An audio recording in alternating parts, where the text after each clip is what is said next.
Welcome to all. లోక్గీత్ పాఠంలో భాగంగా మనం మూడో భాగం, అందులో వ్యాకరణాంశాలు అలాగే ప్రశ్న జవాబులకు సంబంధించినటువంటి విశ్లేషణ ఈ భాగంలో చూద్దాం. ముందుగా టెక్స్ట్ బుక్ లో పాఠ్యపుస్తకంలో ఇచ్చినటువంటి వ్యాకరణాన్ని ఒకసారి చూసినట్లయితే మొదటి పర్యాయ పదాలు ఇవ్వడం జరిగింది. సో ఫస్ట్ ది साधना। तो साधना का अर्थ है अभ्यास,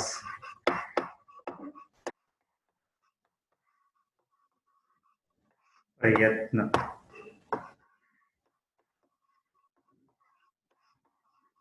कोशिश आदि कर सकते हैं। कोशिश करना, साधना करना, प्रयास करना, प्रयत्न करना, अभ्यास करना ఇవన్నీ కూడా మనం రాసుకోవచ్చు. అలాగే త్యోహార్ తీసుకున్నట్లయితే ఈద్గా లెసన్ లో నేర్చుకున్నాం పర్వ్, మేళా, ఉత్సవ్ ఇవన్నీ కూడా త్యోహార్కి మనం రాసుకోవచ్చు. అలాగే దేహాత్, దేహాత్కి గాంవ్కి తేడా లేదు. సో దేహాత్కి మనం గాంవ్ యా గ్రామ్ రెండు రాసుకోవచ్చు. అలాగే ఆపోజిట్ వర్డ్స్ సజీవ్, ఈ వర్డ్ తీసుకున్నట్లయితే ఇందులో సా అనేటటువంటిది ఒకసారి, దీనికి ఆపోజిట్ వర్డ్ వచ్చేసి నిర్జీవ్. గతంలో మనం చెప్పాం, ఎప్పుడైతే ఈ రేఫ్ అనేది కనబడుతుందో మనం ఉపసర్గ రాసేటప్పుడు రా కిందన హలంత్ అనేది ఉండాలి. సో అందులో ఉపసర్గ నిర్ అనేటటువంటిది ఉపసర్గ. అలాగే నెక్స్ట్ తీసుకున్నట్లయితే పరదేశీ. సో ఇందులో పర్ అనేటటువంటిది ఉపసర్గ, పర్ అంటే అదర్ కాబట్టి పర్ అనేది ఉపసర్గ, దీనికి ఆపోజిట్ పరులు స్వంత వాళ్ళు. సో స్వ అంటాం, స్వదేశీ. సో ఇందులో ఉపసర్గ కనుక రాయాలి అని అంటే స్వ కింద మనం రాయొచ్చు. అలాగే శాస్త్రీయ, అశాస్త్రీయ. శాస్త్రీయ ఇందులో తీసుకున్నట్లయితే చివరన ఈ అనే ప్రత్యయ అనేది ఉన్నది, దీనికి విలోమ శబ్దం అశాస్త్రీయ. దీంట్లో కూడా ఈ అనే ప్రత్యయం ఉంటూ అనేటటువంటి దాన్ని ఉపసర్గ మనం చెప్పచ్చు. ఇది అందులో వాడు ఇచ్చినటువంటి రెండు సెక్షన్స్. అలాగే థర్డ్ చూసినట్లయితే ఆదివాసిక సంగీత అన్నాడు. ఆదివాసి అనే దాంట్లో ఏం చేసి వచన్ బదులు అన్నాడు. ఇక్కడ ఆదివాసి గురించి చెప్పాడు కాబట్టి యహ్ అనేది మార్చక్కర్లేదు. యహ్ ఆదివాసికి బహువచనం కూడా ఆదివాసి, కారకం పక్కన వచ్చింది కాబట్టి దాని బహువచన రూపంలో రాసేటప్పుడు ఆదివాసియోం కింద మారుతుంది. కాబట్టి యహ్ ఆదివాసియోం కా సంగీత్ హై, మిగతా ఏది మారదు.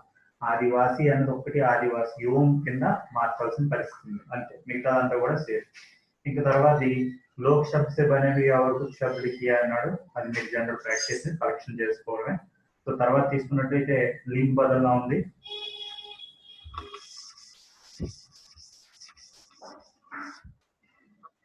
లింక్ బదులుగా చూసినట్లయితే ఇక్కడ మనకి ఇచ్చినటువంటిది గాయక్, కవి, లేఖక్ మూడు ఇచ్చాడు.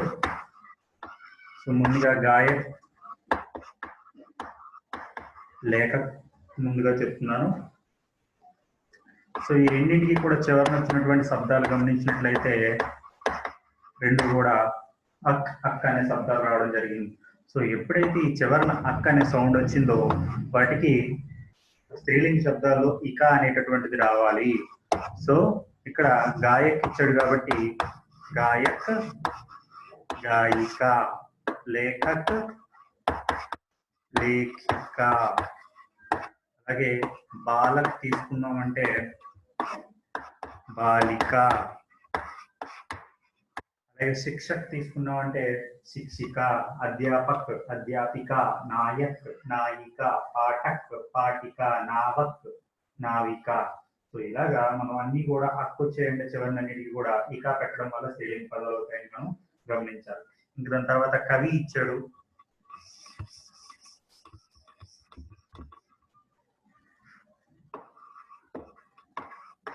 కవి, చాలా మంది చేసే తప్పు ఏంటంటే కవి స్పెల్లింగ్ కవయిత్రి అనేటటువంటిది మనం ఇలా రాయాలి, కానీ చాలా మంది ఇక్కడ ఈకి మాత్రం పెట్టేస్తుంటారు. అలా పెట్టకూడదు. కవి ఉంది కదా అని కవియిత్రి అని రాస్తారు, అది స్పెల్లింగ్ పరంగా తప్పు. సో కవయిత్రి అని మనం రాయాలి. తెలుగులో కూడా మనం ఇలాగే రాస్తాం కాబట్టి అదే స్పెల్లింగ్ హిందీలో కూడా రాస్తాం. నెక్స్ట్ తీసుకున్నట్లయితే ఇక్ ప్రత్యయ జోడ్కర్ లిఖనా ఉంది. ఇక్కడ ధర్మ అనే పదం ఇచ్చాడు, మాస్, దిన్, ఉత్సాహ్ ఈ పదాలు ఇచ్చి వీటికి ఇక్ కలిపితే ఏమవుతాయి అన్నాడు. ఇక్ అనే ప్రత్యయ కలవడం వల్ల ఇవి ఏమవుతాయి. సో ఇక్ అనేటటువంటి ప్రత్యయానికి ఒక ప్రత్యేకత ఉంది. ఏంటంటే ఆతో కనుక ఇక్ కలిసిందంటే ఈ మొదటి అక్షరం మీద దీర్ఘం అనేటటువంటిది రావాలి. ఇక్కడ ధర్మలో ఏం లేదు కాబట్టి ఆ కాస్త దీర్ఘం అంటే ఆ. మాకి ఈ కలిస్తే మీ, పైన రేపు ఉంది కాబట్టి రేపు, ధర్మ ప్లస్ ఇక్ ధార్మిక్ అవుతుంది. అలాగే మాస్ ప్లస్ ఇక్ దీర్ఘం ఇది కూడా మాసిక్ అవుతుంది. సో ఇక్కడ ఆలు కనుక ఉన్నటువంటి పదాలు ఇక్ కలిస్తే మొదటి ఆ కాస్త రెండవ అంటే హ్రస్వం కాస్త దీర్ఘంగా మారుతుంది. అదే ఈ వచ్చిందంటే మొదటి కనుక ఈ అనేటటువంటిది ఇక్ అనేటటువంటి ప్రత్యయ కలిస్తే ఈ కాస్త ఐ అవుతుంది. కాబట్టి దాని మీద ఉన్నటువంటి ఈ కాస్త ఐ అవుతుంది. నాకు ఇది కలిస్తే నీ, మిగతాది మామూలే. దిన్ ప్లస్ ఇక్ దైనిక్. మనం ఇతిహాస్ ప్లస్ ఇక్ ఐతిహాసిక్ అని రాస్తూ ఉంటాం. కాబట్టి ఇవన్నీ కూడా అదే పద్ధతిని ఫాలో అవ్వాలి. అలాగే ఊతో మొదలయ్యేటటువంటి పదాలకి చివరిని కలిస్తే ఈ ఊ కాస్త ఔ కింద మారిపోతుంది. కాబట్టి ఉత్సాహ ప్లస్ ఇక్ ఔత్సాహిక్ అవుతుంది. సో ఇది అర్థం చేసుకున్నట్లయితే ఇలాంటి పదాలు ఇంకేమైనా ఇచ్చారంటే మనం ఈజీగా రాయొచ్చు. ఇది తీసుకున్నట్లయితే సాహిత్య ప్లస్ ఇక్ సాహిత్య డైరెక్ట్ రాస్తాం. పరంపరా ప్లస్ ఇక్ పారంపరిక, మొదటి పాకి దీర్ఘం వస్తుంది. కాబట్టి ఇవి గమనించాలి. అయితే మనకి ఇలాంటివి ఎప్పుడు అడగడు, కేవలం ప్రత్యయ క్యా హై అని అడుగుతాడు. వీటిలో ఉండే ప్రత్యయాలను మనం గుర్తించగలిగితే సరిపోతుంది ఎగ్జామ్ లో. దీని తర్వాత చూసినట్లయితే గ్రామర్ పార్ట్ పూర్తయినట్టండి. ఇందులో ఏముంటాం, దీన్ని యాక్టివ్ వాయిస్ పాసివ్ వాయిస్ ఇవ్వడం జరిగింది. మనకి ఎగ్జామ్ లో ఇవ్వట్లేదు కాబట్టి వాచి బదులు అంటాం. ఇవి మనకి పరీక్షలో ఇవ్వడం కాబట్టి ప్రస్తుతానికి దీని గురించి డిస్కషన్ చేయట్లేదు. కాలాలన్నీ చెప్పినప్పుడు మళ్ళీ అవసరమైతే నెక్స్ట్ ఎప్పుడైనా గ్రామర్ టాపిక్ లో కవర్ చేద్దాం. సో ఇక్కడతో ఈ పాఠానికి సంబంధించిన వ్యాకరణం అయితే పూర్తయింది. ఇందులో ప్రశ్న జవాబు ఒక్కసారి డిస్కస్ చేద్దాం. దీంట్లో చూసినట్టయితే మొదట లోकगीत के बारे में आप क्या जानते हैं? लोकगीत जनता के गीत को लोकगीत कहते हैं. इसके लिए साधना की जरूरत नहीं है. इसके लिए विशेष वाद्य यंत्रों की जरूरत नहीं है. लोग दल बांधकर इसे नाचते हैं और गाते हैं. इवన్నీ కూడా మనం చెప్పొచ్చు సింపుల్ గా షార్ట్ ఆన్సర్ కాబట్టి. అలాగే लोकगीत और संगीत का क्या संबंध है? लोकगीत और संगीत का अटूट संबंध है. और लोकगीत ये साधारण जनता के लोकगीत है. इसके लिए शास्त्रीयता नहीं होती है. संगीत को शास्त्रीयता होती है. लोकगीत అనేటటువంటి సాధారణ జనుల యొక్క సంగీతం, దీనికి శాస్త్రీయత అనేది ఉండదు. అలాగే సంగీతం తీసుకున్నట్లయితే यह शास्त्रीय नियमों के आधार पर होता है, आधारित चलता है. లేదా అంటే సంగీతం అనేటటువంటిది శాస్త్రీయమైనటువంటి నియమాల ఆధారంగా చేసుకొని నడుస్తుంది. అలాగే लोकगीत తీసుకున్నట్లయితే इसके लिए विशेष वाद्यों की जरूरत नहीं है. इसके लिए विशेष वाद्यों की जरूरत है. జానపద గీతాలు తీసుకుంటే వాద్యాంత్రాలు అక్కర్లేదు, దీనికి అవసరం. సో ఈ రకంగా మనం సంగీతానికి लोकगीत की కూడా డిఫరెన్సెస్ చెప్పొచ్చు. అలాగే पहाड़ी किसे कहते हैं? जो लोग पहाड़ों के आसपास रहते हैं, जैसे गढ़वाल, किन्नौर, कांगड़ा के आसपास जो लोग जीवन जीते हैं और जो लोकगीत उन लोगों के द्वारा गाए जाते हैं उन्हें पहाड़ी कहा जाता है. ఎవరైతే దగ్గర కొండ ప్రాంతాల్లో ఉంటుంటారో, ప్రత్యేకించి గద్వాలు, కిన్నౌరు, కాంగ్రా ఈ ప్రాంతాల్లో ఉండేటటువంటి కొండ జాతి ప్రజలు ఎవరైతే ఉన్నారో వాళ్ళు పాడుకునేటటువంటి లోకగీత్ నే పహాడి అని అంటాం. అలాగే నెక్స్ట్ క్వశ్చన్ వచ్చేసి वास्तविक लोकगीत कैसी होती है? वास्तविक लोकगीत गांव या देहातों की लोकगीत वास्तविक लोकगीत చెప్తున్నాం. గ్రామాలు లేదా పల్లెటూరులో ఏవైతే జానపద గీతాలు పాడతారో అవే నిజమైనటువంటి జానపద గీతాలు. इसमें बड़ी जान होती है, దీంట్లో చాలా లైఫ్ అనేది ఉంటుంది. यह इसके रचने वाले कवि पूरी कल्पना को मान ना देकर सामान्य जनजीवन के विषयों को अपनी कविताओं में लिखते हैं. ఇందులో రాసేటటువంటి కవులు ఎవరైతే ఉన్నారో ఎక్కడో లేని ఇమేజినరీ ఊహించి ఊహాకల్పనలు కూడా రాయకుండా సామాన్యమైనటువంటి జనజీవితానికి సంబంధించిన విషయాలనే వాళ్ళు రాస్తూ ఉంటారు. इसीलिए बहुत आकर्षक और जनप्रिय होती है. అందుకే చాలా అట్రాక్టివ్ గా ఉంటాయి, ప్రజలందరికీ కూడా నచ్చే విధంగా ఉంటాయి. దీని తర్వాత బారహ్ మాస, దీని గురించి మనం పాఠం చెప్పినప్పుడు ప్రత్యేకంగా చెప్పుకున్నాం.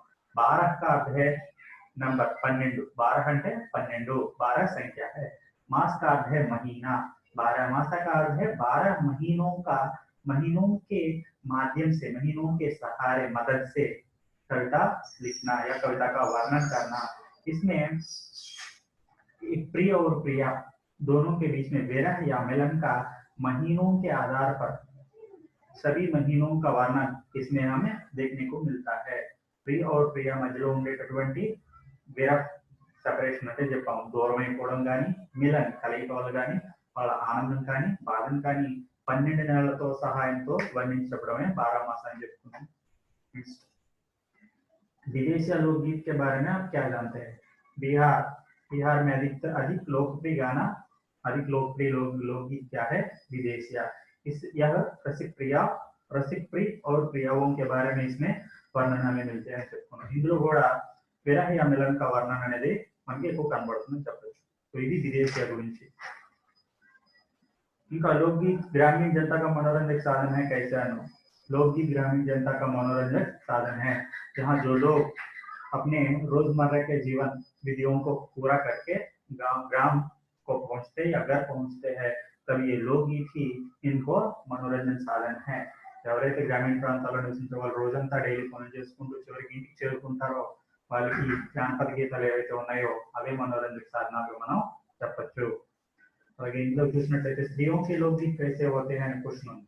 स्त्रियों के अपने अपने लोकगीत होते हैं. साधारणतः ये ज्यादा से ज्यादा लोकगीत स्त्रियों के द्वारा ही लिखी जाती है. స్త్రీలకు ప్రత్యేకమైనటువంటి జానపద గీతాలు ఉన్నాయి. ఎక్కువ శాతం ఏవైతే జానపద గీతాలను చెప్తున్నామో అవి స్త్రీల ద్వారానే రచించబడినవి. विशेष अवसरों पर ये गाए जाते हैं. ప్రత్యేకమైన సందర్భాల్లో ఇవి పాడబడుతూ ఉంటాయి. सभी ऋतुओं में ये उल्लसित होकर दल बांधकर गाते हैं. అన్ని ఋతువుల్లో కూడా వీళ్ళు ఎంతో ఆనందంతో గ్రూప్ గా ఫామ్ అయి పాడుతూ ఉంటారు. దీనికి కొన్ని ఉదాహరణలు చెప్పుకున్నాం. హోలీ, బర్సాత్ కి కజరీ, అలాగే బ్రజ్ మే రసియా, ఇవన్నీ కూడా ఈ స్త్రీల ద్వారా పాడుకునేటటువంటి పాటలుగా చెప్పుకున్నాం. और विवाह के संदर्भ पर, जन्मदिन के शुभ अवसर पर, जौनार के संबंध में, विवाह के मटकोड़ के संबंध में ఇవన్నీ చెప్పుకున్నాం. విందు సమయాల్లోని, పెళ్లి సందర్భాల్లోని, అలాగే స్నానాలు చేసేటప్పుడు, స్నానానికి వెళ్ళే దారిలోని ఇలా రకరకాల పాటలు పాడుతారని చెప్పుకున్నాం.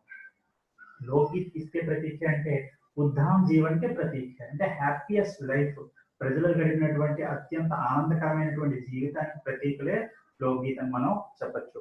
లోకగీత్ గ్రామీణ జనతాకి చెప్పుకున్నాం. హిందీ ఇది అక్కర్లేదు. తర్వాత తీసుకున్నట్లయితే निबंध में लोकगीतों के किन किन पक्षों की चर्चा की गई है చెప్పుకున్నాం. అసలు నిబంధ రాసేటప్పుడు ఏమేమి ఉంటాడని చెప్పుకున్నాం. लोकगीत क्या है और लोकगीत का संगीत से क्या संबंध है या क्या भेद है, इसके लिए किन किन वाद्यों की जरूरत है, साधना की जरूरत है या नहीं, लोकगीत के किस प्रकार के प्रकार है और लोकगीत क्या क्या है, कुछ लोकगीत और उसके उदाहरण, और किन किन अवसरों पर लोकगीत गाए जाते हैं, स्त्रियों के लोकगीत कैसे होते हैं और लोकगीत किसके प्रतीक है. ఇవన్నీ కూడా మన ఇందులో వర్ణించుకున్నటువంటి స్టెప్ బై స్టెప్ అంశాలు. తర్వాత తీసుకున్నట్లయితే जैसे जैसे शहर फैल रहे हैं, गांव सिकुड़ रहे हैं, लोकगीतों पर इनका क्या प्रभाव पड़ रहा है. शहर फैल रहे हैं, పట్టణాలు అనేవి అభివృద్ధి చెందుతున్నాయి, గ్రామాలు అనేవి కుచించిపోతున్నాయి, గ్రామాల పరిధి తగ్గిపోయి పట్టణాల పరిధి పెరిగిపోతున్నాయి. సో దీని తాలూకా ప్రభావం జానపద గీతాల మీద ఎలా ఉంది.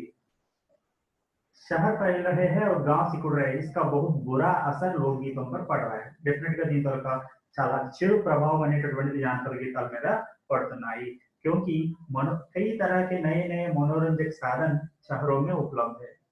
పట్టణాల్లో తీసుకున్నట్లయితే రకరకాలైనటువంటి ఎంటర్టైన్మెంట్ టూల్స్ అనేవి అవైలబుల్ గా ఉండడం వల్ల लोग उनकी ओर आकर्षित होकर लोकगीतों को दूर कर रहे हैं.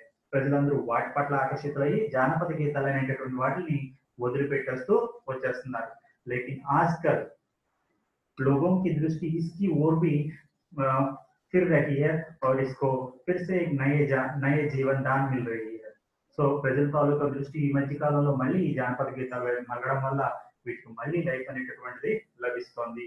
సో లోకగీత్ పాట సారాంశాన్ని మనం చెప్పుకున్నాం. లోకగీత్ దీని సారాంశం అనేటటువంటి దాన్ని స్టెప్ బై స్టెప్స్ విడదీసుకోవాలి. लोकगीत क्या है. लोक माने प्रजा, गीत का अर्थ है गाना, जनता के गीत को लोकगीत कहते हैं. इसके लिए साधना की जरूरत नहीं है, विशेष वाद्यों की जरूरत नहीं है. इसके लिए हम साधारण ढोलक, झांझ, करताल आदि का उपयोग करते हैं।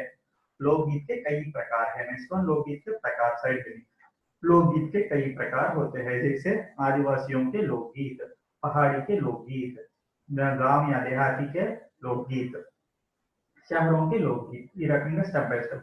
और कुछ लोकगीतों के उदाहरण बुंदेलखंडी में చెప్పుకున్నాం మనం, मध्य प्रदेश झारखंड छोटा नागपुर में गोंड, कांड, भील, संताल आदि यहाँ पर विशेष दलों में बांधकर गाना गाते हैं।